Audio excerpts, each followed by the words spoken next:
Gold, trusted gold buyers. మీరు తాకట్టు పెట్టిన బంగారాన్ని విడిపించి ఈ రోజు ఉన్న మార్కెట్ ధరకు కొనబడను.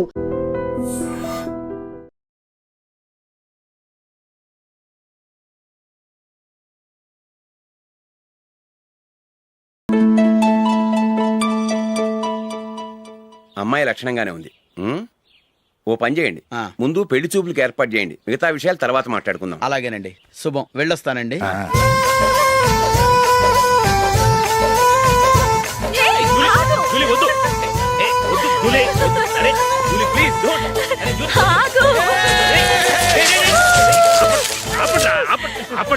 ఇంకా కన్ఫర్మ్ కాలేదురా.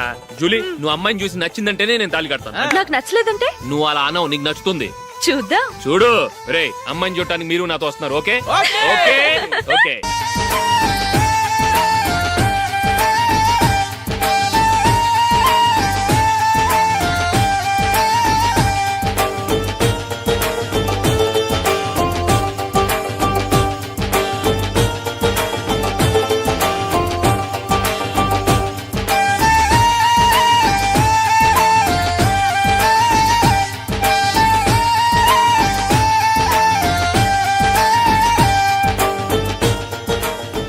అలాగే పెళ్లి కొడుకు కూడా కాఫీ ఇవ్వమ్మా.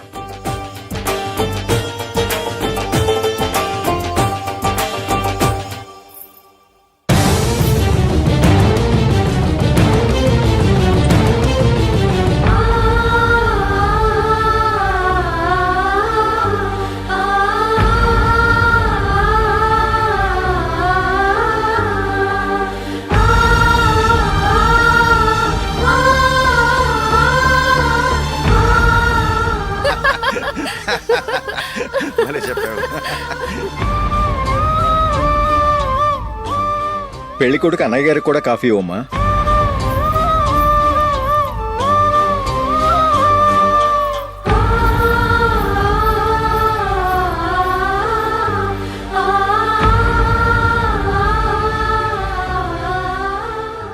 అమ్మాయి మాకు బాగా నచ్చిందండి. అయితే ఇక ముహూర్తాలు పెట్టుకోవడమే ఆలస్యం. చాలా సంతోషం.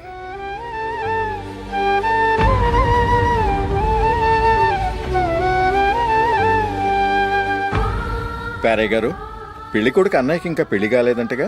అదో ప్రశ్నటండి. చేతి ఖర్చుల కోసం 5దో 10దో ఇప్పటికీ వాళ్ళ అన్నయ్యని యాచిస్తూ ఉంటాడు. అలాంటి వాడికి పిల్లనెవడిస్తాడండి? ఓ, తమ్ముడిని వచ్చే నెలలోనే జాబ్ లో జాయిన్ అవ్వమని ఫారెన్ నుంచి ఆర్డర్స్ వచ్చాయి. మనం ఈ నెలలోనే ముహూర్తం పెట్టుకుంటే పెళ్ళయ్యాక భార్య భర్తలు కలిసి హ్యాపీగా ఫారెన్ వెళ్ళడానికి బాగుంటుంది. అయితే వచ్చే వారమే మంచి ముహూర్తం ఉంది. ఆ రోజే పెళ్లి జరిపించేద్దాం.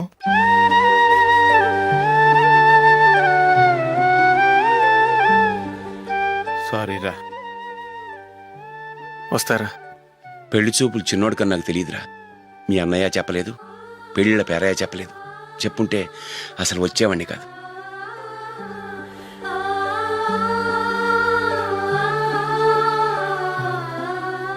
పోతే పోయింది వెధవ సంబంధం. అయినా అమ్మాయి ఏంటి అలా దిష్టి పెడతలా ఉంది? నాకేం నచ్చలేదు బాబు. మొత్తానికి పెద్ద గండం తప్పింది.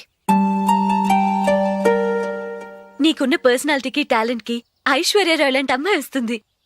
ఈ దిష్టి పెడతకే నేను తగనంటే ఇక ఐశ్వర్యాకి నేను ఎలా తగ్గవాడినవుతాను?